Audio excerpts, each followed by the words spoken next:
A News Channel 11 investigation reveals nearly one-third of planes required to report on-time performance were delayed at the Tri-Cities Regional Airport last year. And many of us have been there before. A delayed flight can be inconvenient and it can be frustrating. But what causes them to be delayed and who's responsible for all of it? Sydney Cameron is in your corner taking a deeper look at what's causing delayed flights in our area. Going to the airport is a process. And the last thing anyone wants to deal with is a delayed flight. We were delayed today for engine problems. Meaning Cheryl Thompson has to come back tomorrow. She flies into Tri-Cities Regional Airport about 4 times a year, along with 450,000 other people, and says most times her plane is late. Obviously, it's rather frustrating. I'm supposed to go to work tomorrow. I'm not going to be able to do that. For the most part, flights coming in and out of the Tri-Cities are on time, but last year's statistics show 28% of them were delayed. The Department of Transportation requires 14 airlines report on-time performance. About 50% of the flights in and out of the Tri-Cities don't have to report, but Delta and ExpressJet Airlines do.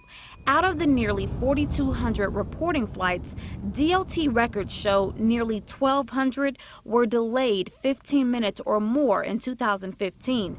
More than 400 had wait times of an hour or more.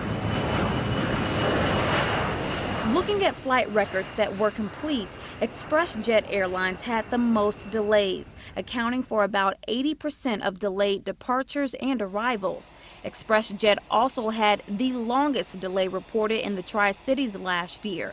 Flight 5344 to Atlanta, Georgia left nearly 6.5 hours after its scheduled time. When you see delays of upwards of 200 minutes, is that normal? That's not normal. Christy Halsey is the Marketing and Air Service Development Director at the Tri-Cities Airport. If a flight gets in late and then they're scheduled for an early flight the next morning, there may not be that appropriate rest time in between, so they may have had to have that extra rest that is required. DOT actually breaks down what and who is responsible for delays. From a late arriving aircraft to security, extreme weather, or the National Aviation System.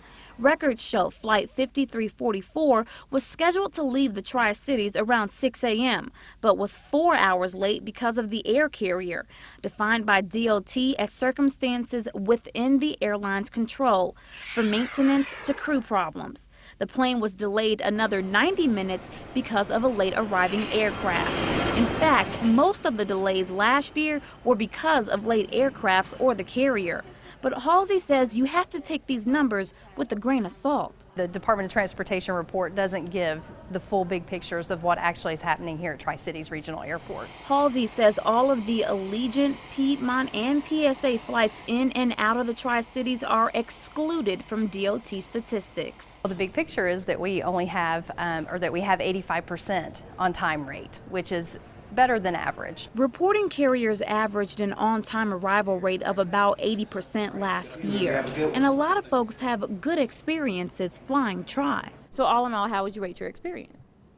It was great. We came in, on time. While it's frustrating for others like Cheryl, I'll still keep coming because I love my family. it won't stop her from flying Tri again. Sydney Cameron, News Channel 11 in your corner.